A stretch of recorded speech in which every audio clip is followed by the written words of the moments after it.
C'est en chantant Avatara Sara. C'est à la page 82. Avatara Sara Gora Avatara.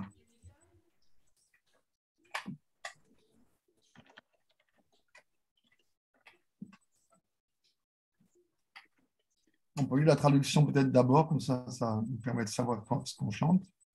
Au mental, pourquoi n'adores-tu pas Shri Gora, qui est le meilleur de tous les avatars? Est-ce que mon son est... Oui, 100%. Oui, c'est bon. Tu demeures toujours dans l'eau, mais ta soif n'est jamais satisfaite. Telle est la conséquence de tes propres actes.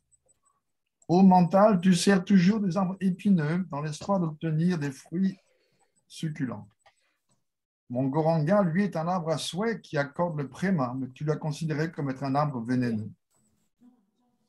Au mental, cherchant un doux arôme, tu sens la fleur palassa, mais elle n'a pas d'odeur. Et à la place de sentir une bonne odeur, un insecte rentre dans ton nez. Tu suces du bois sec en le prenant pour de la canne à sucre. Comment peux-tu en obtenir quelque douceur? Au mental, pensant que c'était un collier, tu as mis autour de ton cou un serpent, qui est le serviteur de Yamaraj.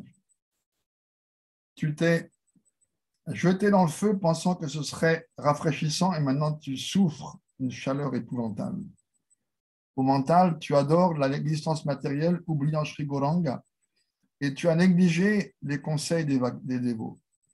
Ainsi, tu as perdu cette vie et la suivante, et tu t'es détruit toi-même. Le Chandas Thakur, c'était un troubadour. Il avait décidé de mettre la philosophie de la bhakti de façon très accessible, sous forme de chants en bengali ordinaire. Un peu comme Bhaktivinoda Thakur a fait avec le Harinam Chintamani. Non, il voulait que tout le monde puisse avoir accès à la bhakti, alors qu'avant, les textes étaient seulement en sanskrit, donc seulement les brahmanes y avaient accès. Donc, il a mis la philosophie en poésie. Il était comme une sorte de Bob Dylan transcendantal qui chantait des chants comme celui-ci, qui sont des métaphores où il prend plusieurs exemples pour montrer Maya. Ouais, tu suces du bois sec en croyant que c'est de la canne à sucre. C'est exactement le cas de tout le monde dans le monde matériel où on cherche à retirer de la jouissance d'une énergie en fait qui est inerte. Et donc, il donne différents exemples que les gens de son époque et les gens du Bengale, des villages, pouvaient comprendre. Des fleurs que tout le monde connaît, les fleurs palassa, les arbres épineux, ketaki, la canne à sucre, etc. On va chanter ça. Avatara Sara Gora Avatara.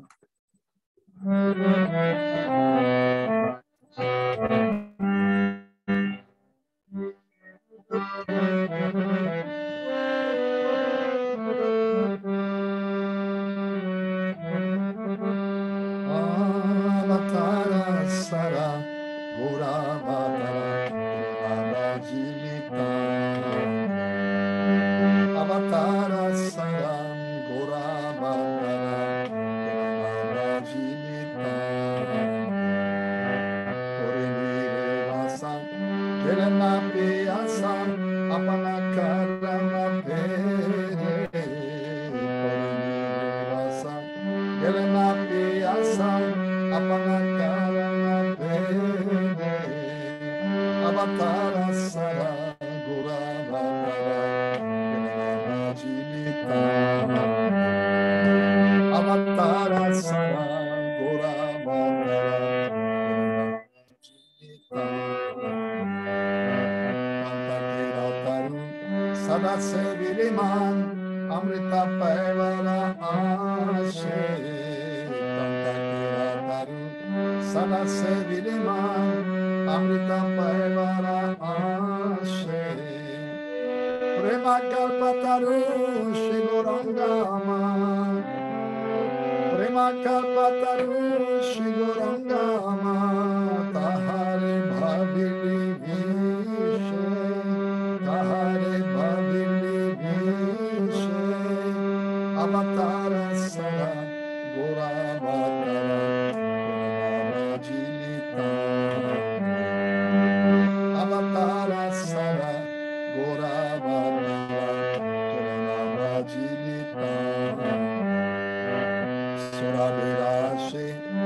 Balasha Shukili, Nashate Poshilo Gita, Surabilashe, Balasha Shukili, Nashate Poshilo Gita, Ikshudam Dabavi, Katasushiliman, Ikshudam Dabavi, Katasushiliman, Kemane Pahi Benita, Kemane Pahi Benita, Avatara Sara Gora Vatara Jilita, Avatara Sara Gora Vatara Jilita, Arabolia, Galaya Boreli, Shamana Kinkara Sama,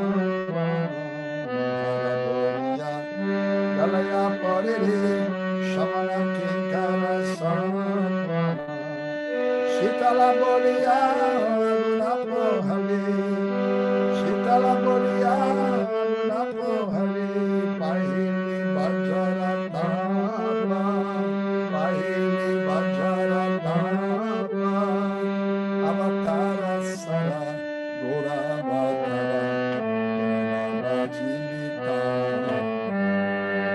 Avatara Sara, Gora Vatara, Jilita, Samsara Bajili, Shigoranga Bulili, Nashunili Sadhurkanda, Samsara Bajili, Shigoranga Bulili, Nashunili Sadhurkanda, Iya Parakala, Dukala Koyali, Iya Parakala, Dukala Koyali, Kaili Appanamata, Kahili Appanamata, Avatara Sara, Gora Vatara, Jilita, Avatara Sara, Gora Vatara, Jilita, Jaya Sachinanda, Jaya Gora Hari, Jaya Sachinanda, Jaya Gora Hari, Jaya Sachinanda, Jaya Gora Hari, Jaya Sachinanda, Jaya Gora Hari, Gora Hey, Gora Hey, Gora Hey, Gora Hey, Gora Hey, Gora Hey, Gora Hey, Gora Hey, Jaya Lochandas Thakur, Jaya Lochandas Thakur, Jaya Lochandas Thakur, Jaya Lochandas Thakur, Lochandas Thakur, Jaya Lochandas Thakur, Jaya Lochandas Thakur, Jaya Lochandas Thakur.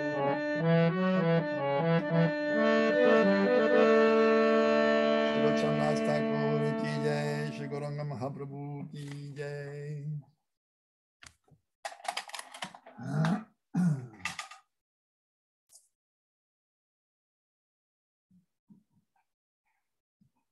Shri Narayana Maharaj nous a appris que lorsqu'on chante les bhajans, à la fin, on invoque le nom de celui qui a composé le bhajan en le priant que les sentiments dévotionnels qui habitent son cœur puissent être transférés dans le nôtre.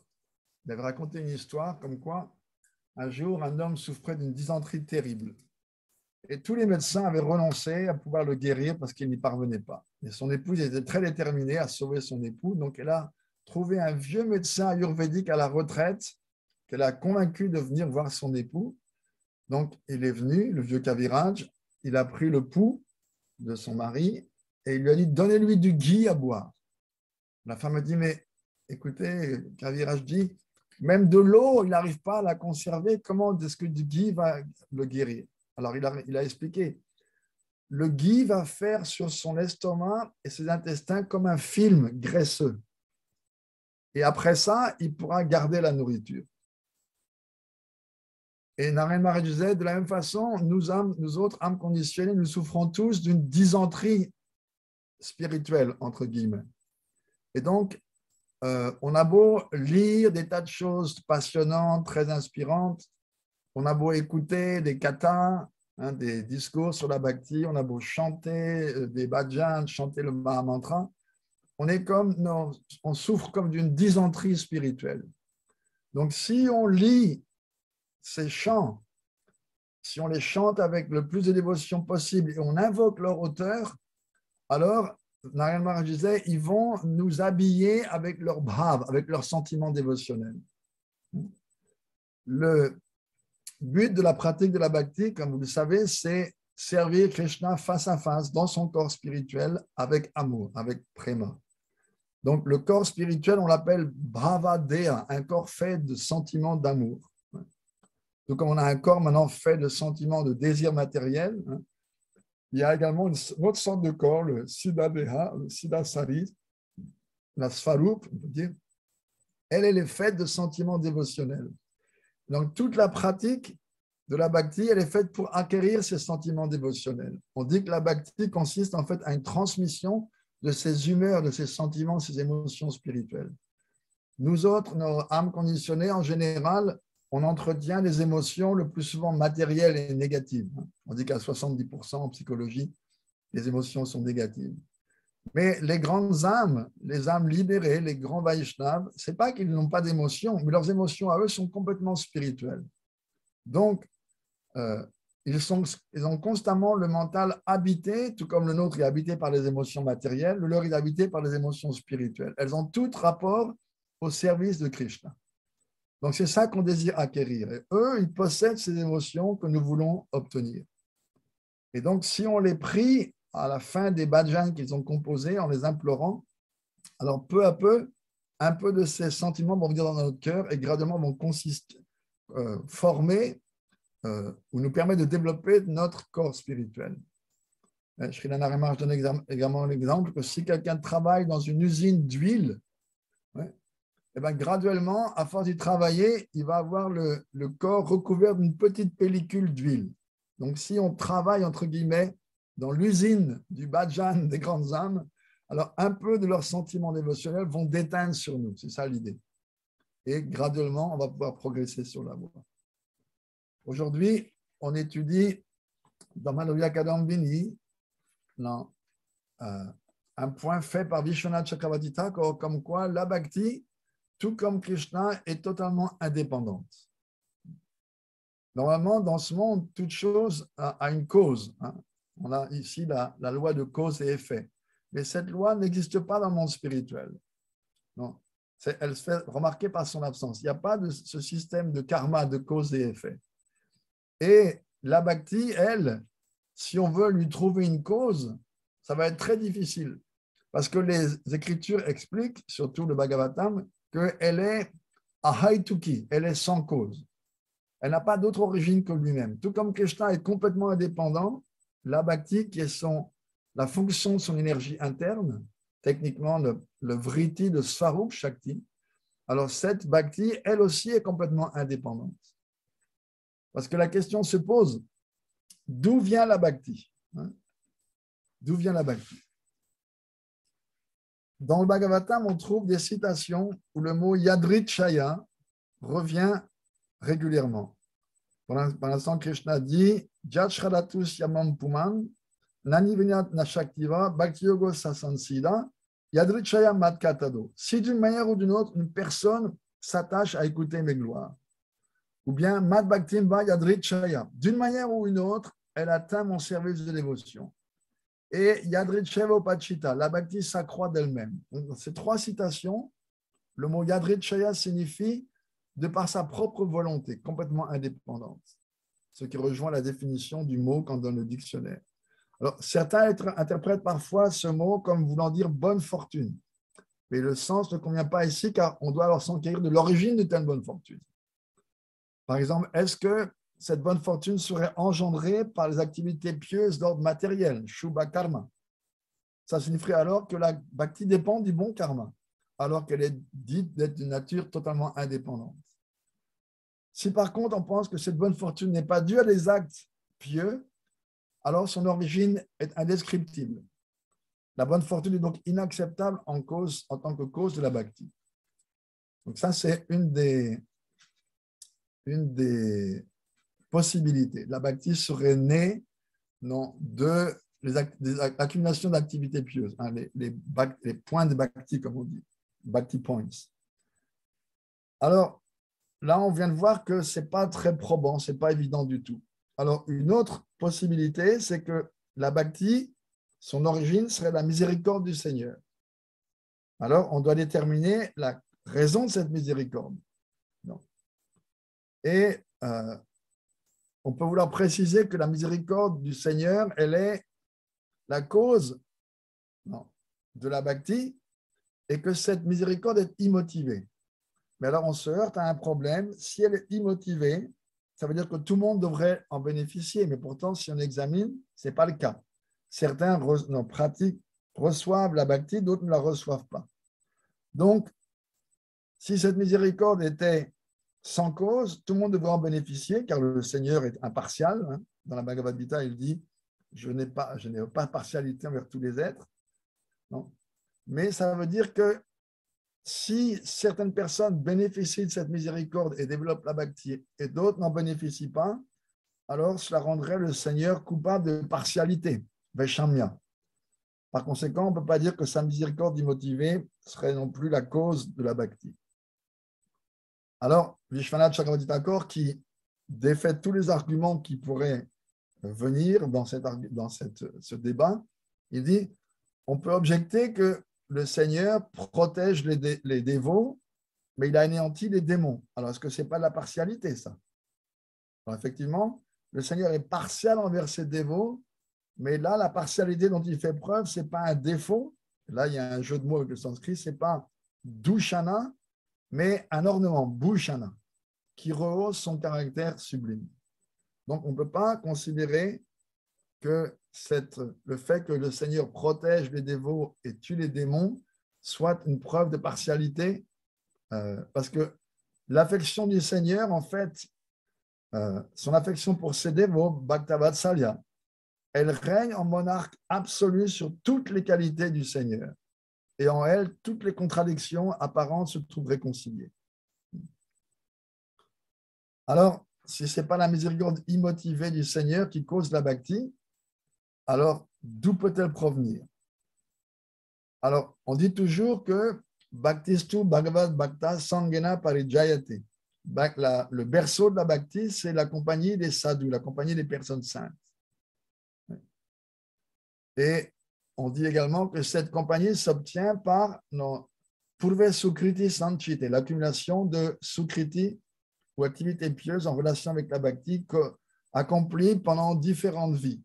Donc, quand finalement notre compte en banque a suffisamment de points bhakti, entre guillemets, alors l'étape suivante, c'est qu'on peut rencontrer les sadhus et au contact des sadhus, on va apprendre à propos de la bhakti. Donc, on pourrait dire là que la bhakti vient de la sukriti. Mais en fait, cette sorte de sukriti, elle est en relation avec la bhakti. Donc, ce n'est pas la source même de la bhakti elle-même. Alors, si on dit que, bon, ce n'est pas le Seigneur, ce n'est pas le bon karma, ce n'est pas les activités pieuses, puisqu'on voit que c'est d'un sadhu qu'on obtient la bhakti, alors on peut supposer que c'est la miséricorde immotivée d'un sadhu, d'une personne sainte, qui est la cause de la bhakti. Maintenant, si on propose sa miséricorde immotivée, comme l'origine de la dévotion, c'est un autre être, on peut également soulever l'objection de partialité. Donc, le dévot est partial, parce que certains êtres reçoivent la bhakti et pas d'autres. Mais, Vishwanath Chakravarti Thakur nous fait remarquer que si on analyse la nature du dévot Madhyam Adhikari, le dévot de second niveau, qui d'ordinaire est celui qui joue le rôle de maître spirituel, alors on voit que ce dévot, il fait effectivement preuve de partialité dans sa distribution de miséricorde. Parce qu'on dit Prema, Maitri, Kripa, Upeksha. Le dévot le Madhyam Adhikari, il cultive sa dévotion pour Krishna, Prema, ce qui veut dire la pure dévotion, parce que Prema vient plus tard. Un Madhyam Adhikari n'a pas de Prema en tant que tel. Donc, il cultive la pure dévotion envers Krishna. Il entretient des rapports d'amitié, Maitri envers les dévots, alors nuancés, amitié empreinte de respect avec les dévots qui sont ses aînés, amitié empreinte de camaraderie avec ses égaux, et amitié empreinte de compassion avec ses cadets. Également, il témoigne de la miséricorde aux innocents et il néglige ceux qui se montrent hostiles à la bhakti. Et puisque le Seigneur, comme il affirme lui-même, est subordonné à son pur dévot, hein, alors il laisse sa miséricorde dépendre de celle de son dévot. Donc cette analyse est donc en accord avec cette idée que la bhakti est indépendante. Parce que si on accepte la miséricorde d'un dévot comme étant la cause de la bhakti, ce qui permet à cette miséricorde de se manifester chez une autre personne, à travers lui, c'est la bhakti qui nourrit dans son propre cœur. Sans elle, il pourrait faire preuve d'aucune miséricorde. En résumé, la bhakti, donc, provoque l'attitude miséricordieuse du dévot qui, à son tour, entraîne le développement de la bhakti chez une tierce personne. Donc, la bhakti est la cause même de la bhakti. Bhaktya sanjayate bhaktya, comme dit le Bhagavatam. Cette explication donc, confirme la nature parfaitement indépendante de la bhakti. La bhakti se manifeste dans le cœur d'un dévot seulement par la grâce d'un Madhyama Adhikari. Non, parce que Anuttama Adhikari, lui, quand il joue le rôle de maître spirituel, il descend à la plateforme Madhyam. Parce qu'Anuttama Adhikari, lui, sa vision, c'est que tout le monde sert Krishna sauf lui-même. Ou autrement, il voit tous les êtres servir Krishna avec les mêmes sentiments que lui-même. Donc, il ne prêche pas. Par exemple, les gopis. Si vous vous souvenez, dans Venu Gita, un des 5 chapitres les plus doux du Bhagavatam, puisqu'il traite de la rasa lila, les divertissements de Krishna avec les gopis de Vrindavan.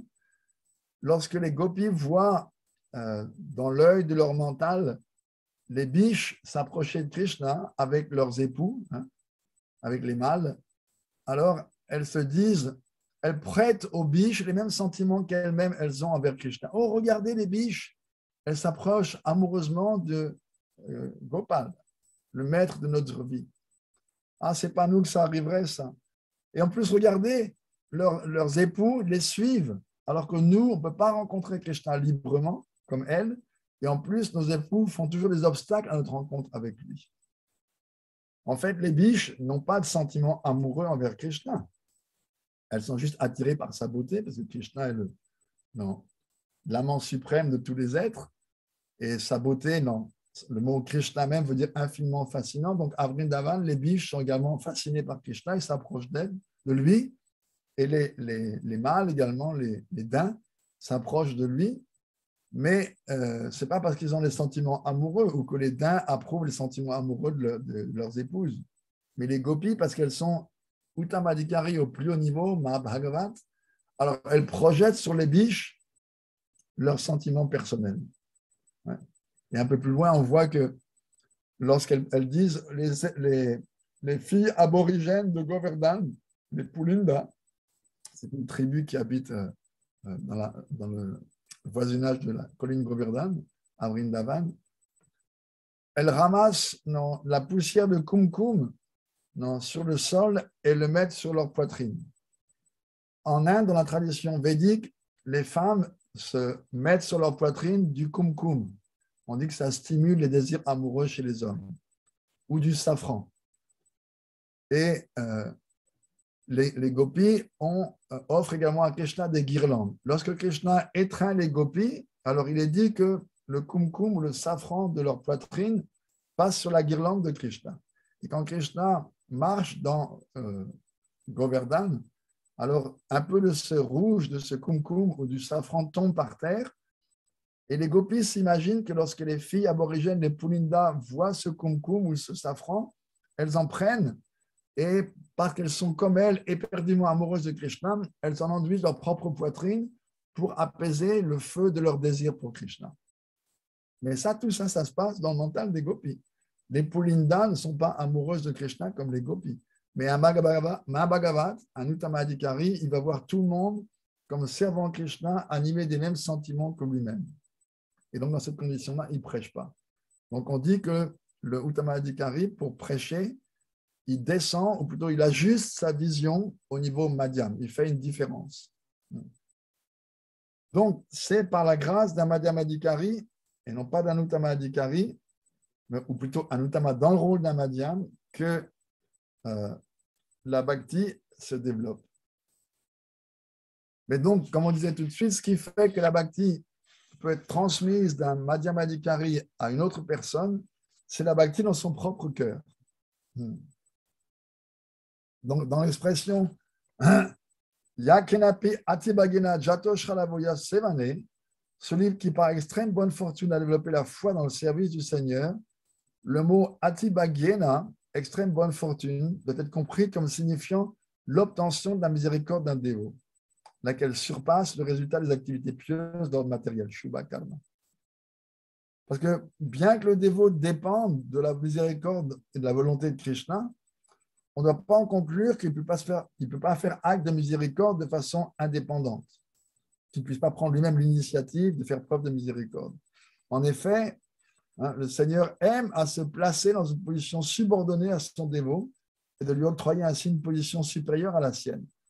On voit bien comment Krishna a accepté d'être le conducteur du char d'Arjuna.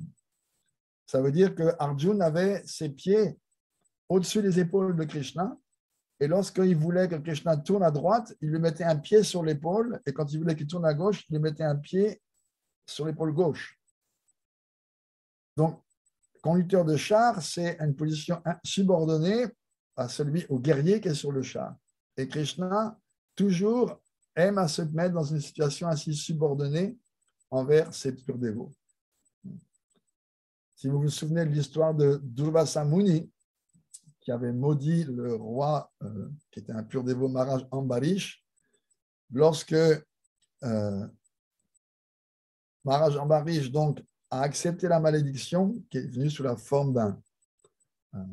d'un démon de feu créé par le sage, et que ce démon s'est avancé vers lui, il n'a rien fait pour se défendre, il a joint les mains humblement, en dépendant totalement de Krishna, et aussitôt, le Sulashan Chakra, l'arme divine de Krishna, a réduit le démon en cendres, et ensuite s'est tourné non pas vers Maharaj Ambarish, mais vers le Muni, Durvasa, qui avait envoyé ce démon. Et donc, le Muni tout de suite a compris ce qui lui arrivait. Il a pris ses pieds à son cou, il a commencé à se déplacer partout, mais partout où il allait dans l'univers, il était poursuivi par le Sulashan Chakra qui lui brûlait l'écume, qui lui brûlait l'échine, pardon. Finalement, lorsqu'il est arrivé auprès du Seigneur Vishnu, dans la plaine Vaikunta qui existe dans mon matériel, comme on disait la dernière fois, mardi dernier, le Seigneur Vishnu lui a dit « Aham Bhakta Paradino ». En fait, ô sage, je ne suis pas indépendant. Yasva Tantra Ivad Vidya. Je suis complètement dépendant de mes purs dévots. Ce qu'ils font, ce qu'ils m'ordonnent, je le fais. Et au plus haut niveau, on va voir Krishna dire dans le 10e chant du Bhagavatam, Radhika Premera Guru Ami Shishyanat. En fait, Radhika, Srimati Radharani, elle est mon maître spirituel en affaires d'amour. Et tout comme une professeure de danse enseigne à son élève et l'élève suit et exécute les pas de danse ordonnés par la professeure, moi-même, je suis les pas de danse sur la scène des débats amoureux que m'enseigne Radharani, mon maître spirituel. Donc, Krishna se positionne en subordonné même de Radharani. Donc, en fait, Krishna aime bien que son dévot d'abord donne sa miséricorde et ensuite la miséricorde de Krishna suit. Donc, les Écritures concluent que la miséricorde de Krishna suit celle de ses dévots et il leur accorde la possibilité, l'énergie de distribuer la miséricorde, Svakripa Shakti. Parce que bien que Paramatma supervise tous les actes, tout ce qui a trait aux activités des sens de tous les êtres selon leurs actes passés, il manifeste cependant une miséricorde particulière envers les dévots. Dans la Gita, Krishna mentionne sa miséricorde comme le moyen d'atteindre sa demeure et la paix suprême. Mat prashadat param shantim, mat sanstam adigat shati. Donc, la miséricorde à laquelle il fait référence, c'est sa kripa shakti personnelle. qu'il confie à son dévot pour qu'il la distribue. En d'autres termes, c'est par la miséricorde de Krishna, non, la miséricorde d'un dévot qui s'en fait le distributeur qu'on peut recevoir la miséricorde de Krishna. Je me souviens de Srila Gauranga Maharaj disant, imaginez que vous arriviez d'une manière ou d'une autre au port du monde spirituel. Vous frappez à la porte et le garde vient et vous demande qu'est-ce que vous voulez et vous lui dites, je veux rencontrer le Seigneur. Très bien, il vous introduit au Seigneur et le Seigneur dit, qu'est-ce que vous désirez? Oh Seigneur, accordez-moi votre miséricorde. Et là, Krishna, non, fait comme s'il vidait ses poches en disant, je n'ai pas de miséricorde, j'en ai plus. Je l'ai toute confiée à mes purs dévots qui la distribuent dans mon matériel. Tu dois retourner là-bas, approcher l'un d'entre eux et recevoir de lui la miséricorde. Je ne la donne pas directement. Et effectivement, c'est très rare les exemples où Krishna accorde directement sa miséricorde. Ça ne crie pas.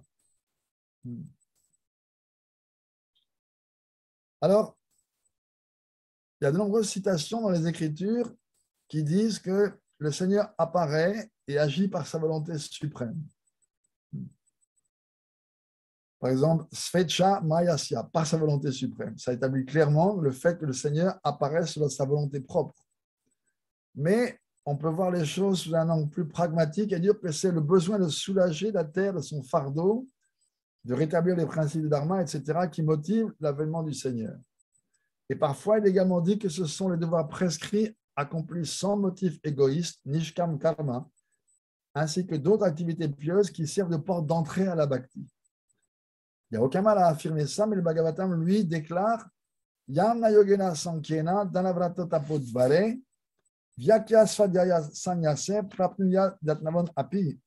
Même si quelqu'un s'engage en fournissant des efforts soutenus dans la pratique du yoga mystique, de la spéculation philosophique, de la charité, de l'observance de vœux, d'austérité et de sacrifice, dans l'enseignement de mantra, dans une étude personnelle des Védas ou dans l'ordre du renoncement, il demeure néanmoins dans l'incapacité de m'atteindre.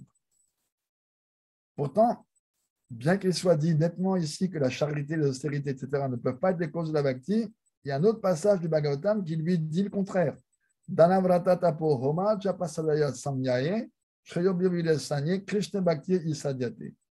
Le service de dévotion envers Sri Krishna est atteint au travers d'actes tels que la charité, les vœux stricts, l'austérité, les feux de sacrifice, le japa, l'étude des textes védiques, la maîtrise des sens selon les principes régulateurs et de nombreuses autres activités pieuses. Alors là, on dirait qu'on a une contradiction. Un verset dans le 11e chant dit que toutes ces activités ne permettent pas d'atteindre Krishna, et un verset du 10e chant dit que on obtient la bhakti à travers les mêmes activités.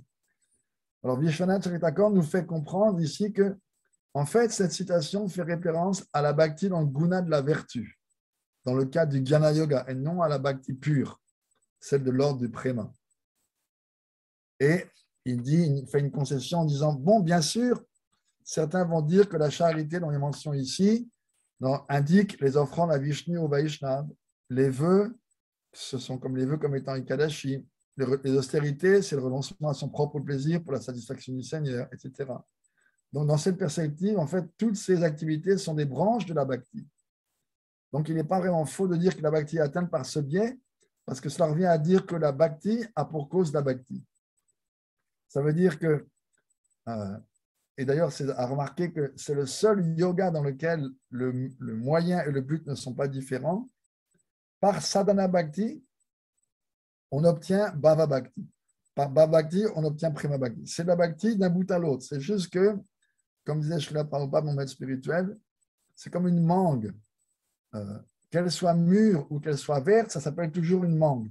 Et bien sûr, il y a une grande différence entre mort dans une petite mangue toute verte et mort dans une mangue bien juteuse et bien mûre. Donc la bhakti, c'est de la bhakti d'un bout à l'autre, mais il y a des étapes. Et chaque étape donne naissance à la prochaine étape. Donc, comme on disait tout de suite, la Vedi Bhakti va amener à Raganuga Bhakti. Les deux sont une forme de sadhana Bhakti. Et ça va amener à Bhav Bhakti qui va amener à Prema Bhakti. Donc, Bhakti, Bhakti, Bhakti. C'est toujours de la Bhakti du début jusqu'à la fin. Donc, Bhaktiya, de nouveau, Bhaktiya sans arrêter Bhaktiya. La Bhakti a pour cause la Bhakti. Donc, la nature indépendante de la Bhakti est à nouveau confirmée et toute contradiction apparente est ainsi résolue. Est-ce qu'il y a des questions jusqu'à maintenant?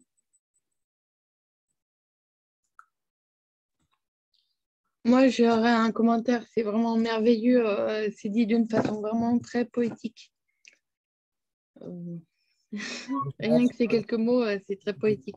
Que le traducteur, hein. Mm, mm. Je ne suis pas l'auteur. Oui, oui, mais Vigilant Jack quoi, il est vraiment très poétique. Oui, Moi, j'aime beaucoup. Mm. oui. C'est incroyable, hein. Ah, Ça peut être compliqué, ça peut être compliqué au prime abord, mais finalement, c'est simple. c'est-à-dire qu'il procède, la dialectique védique, c'est que on prévoit d'avance tous les arguments possibles et imaginables et on les défait un par un. Ça, c'est si on prend le Vedanta, il y a une proposition qui est faite. Ensuite, il y a comme une thèse, hein, on propose une thèse. Ensuite, on prend l'antithèse et on donne des arguments soutenant l'antithèse. Et après, on fait la synthèse, hein, le siddhanta, la conclusion. Et c'est la façon systématique dans laquelle les érudits védiques et surtout Vaishnava procèdent. Donc, comme tu dis, ça paraît un peu compliqué parce qu'en fait, ça suit une méthodologie très, très détaillée et très, très précise. On présente quelque chose, mais on ne présente pas juste comme ça en demandant aux gens d'avoir une foi aveugle. La foi aveugle n'est pas du tout encouragée dans les Védas. On propose quelque chose, on dit, voilà. Alors, bien sûr, vous pourriez me dire que, et là, on peut voir que Vishwanath Chakravarti le fait tout à fait ici, vous pourriez me dire que, en contre-argument, donc il devance, c'est le système védique, il devance les arguments qu'on pourrait opposer. Et non seulement il donne des arguments, mais également il donne des versets pour soutenir les arguments opposés. Mais après, il démontre comment, en fait, la supériorité est là de la thèse. Et donc, il conclut, et ça s'appelle donc le Siddhanta. Maharaj, Oui. excuse-moi, j'ai une question un petit peu hors sujet, mais je suis en train de lire ton petit livre là, Les origines de l'âme, d'accord. qui est vraiment bien. Mais il y a un point que je ne comprends pas en fait. Parce qu'il semblerait qu'il y ait trois types d'âmes. Oui, Il y en a qui émanent de Mahavishnu, visiblement, et oui. j'ai vu de Brahma. Alors ça m'a surpris de Brahma en fait. Ah, Balaram. Ah, c'est Balaram. Oui, pas Brahma, Balaram. Parce que j'avais compris que c'était Brahma en fait. Ah, non, non, non, Balaram. Dans le monde spirituel, Balaram, il est le maître de Sandini Shakti. Hein, on expliquait l'autre jour, Sandini, c'est l'énergie d'existence. Ça nous paraît bizarre que l'existence est due à une énergie, mais bon, techniquement, c'est comme ça. Donc, dans le monde spirituel, l'existence du monde spirituel et de tout ce qu'il contient, c'est dû à cette Sandini Shakti. Et Balaram est le maître, celui qui contrôle cette Sandini Shakti. D'accord. Donc, Balaram, c'est celui qui crée, entre guillemets, parce que le monde spirituel est éternel, donc il n'est pas créé, qui manifeste le monde spirituel et ensuite qui le remplit des différents dévots qui vont servir Krishna. Donc, ça, c'est les Nityasiddhas, les âmes éternellement libérées. Mais une âme comme moi, par exemple, je viendrais plutôt de Mahavishnu, peut-être. Oui, nous, on vient tous de Mahavishnu. Nous autres qui sommes dans ce monde matériel, on vient tous de Mahavishnu. D'accord. C'est-à-dire qu'on ne vient pas de Mahavishnu dans le sens que on est Tatastha Shakti. Quand Mahavishnu se situe dans sa Tatastha Shakti, alors à ce moment-là, il manifeste les âmes qui appartiennent à cette énergie. Parce que l'âme est éternelle. Donc, ce n'est pas qu'elle vient de quelqu'un, elle n'a pas d'origine. Oui. Elle est coexistence à Krishna. Mais c'est sûr que comme on est liés, nous, par les trois murs du temps, passé, présent et futur, chaque fois qu'on parle, on est obligé d'impliquer le facteur temps. D'accord. Mais il est vraiment très bien. Si vous voulez le lire, ceux qui sont là.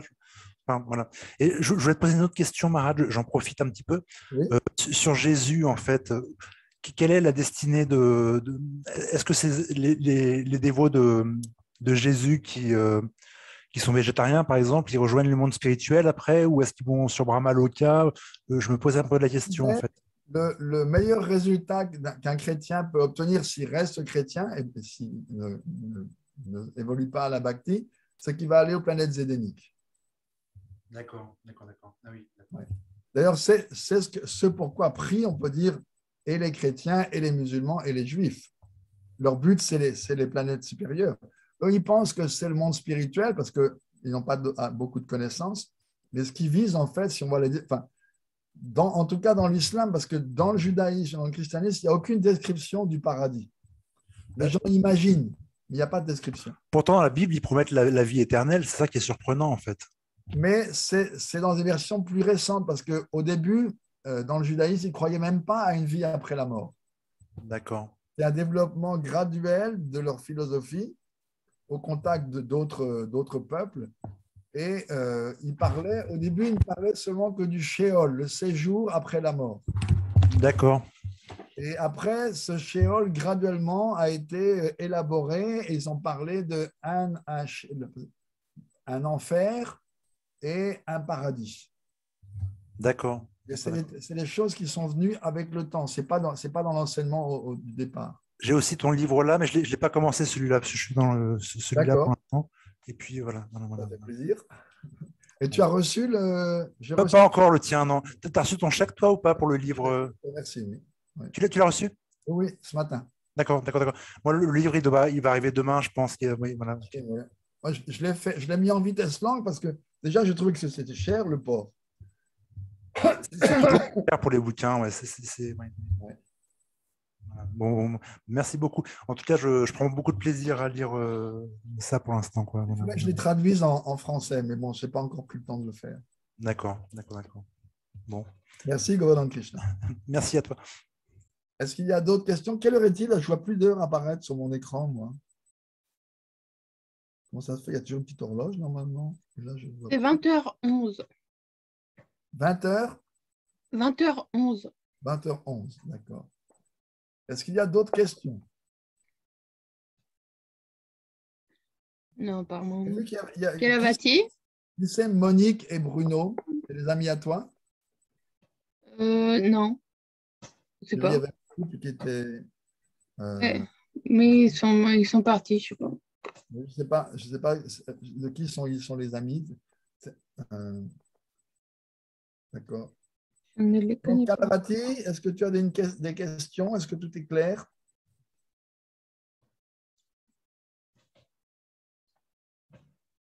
Pas de questions. Elle écoute. Très bien. Donc, ça, c'était le point d'aujourd'hui de Vishwanath Chakravarti Thakur, l'indépendance totale de la bhakti, parce que, je disais tout à l'heure, dans ce monde, on a toujours le phénomène de cause et effet. Donc, pourquoi est-ce que, d'où vient la bhakti? Quelle est sa cause? Je ne sais pas ce qu'il a, mon ordinateur. Il se coupe, je perds l'image, mon écran devient tout blanc, tout noir. Là, vous m'écoutez toujours? Oui, Et vous me voyez toujours? oui. D'accord. Enfin, l'écoute, c'est le plus important, c'est pas la technique. S'il n'y a pas d'autres questions, on va s'arrêter là. D'accord. Ok. Merci beaucoup, Maharaj. On peut chanter un peu, parce qu'il faut préparer Go pour Nîmes qui est demain. Mhm. Donc, demain, j'ai une classe pour les Russes, une classe pour les Espagnols. Et j'ai pensé que les Français, sans doute, ils iraient dans le temple voisin d'eux. Donc, je n'ai pas prévu. Et moi aussi, je voudrais aller au temple, passer un peu de temps, donc je n'ai pas prévu de une classe demain.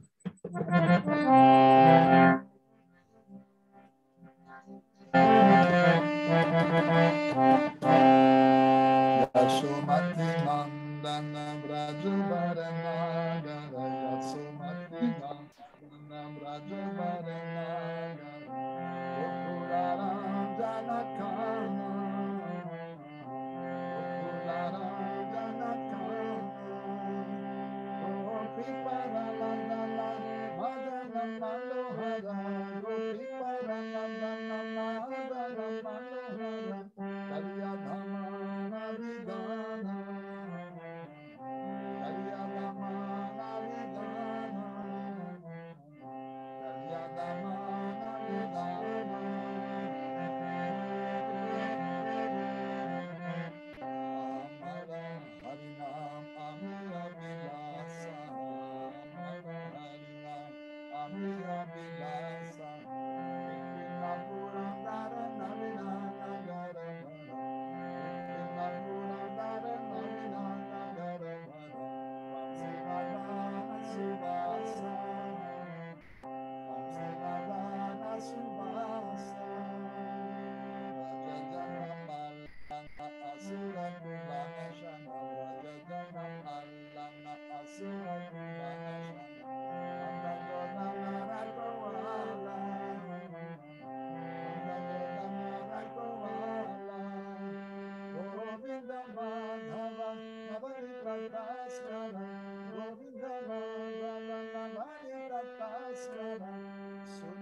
Ok. Je souhaite à tous un bon festival de Goprim demain. À vous aussi, et puis bonne journée et bon Gvarapronim. Haribol.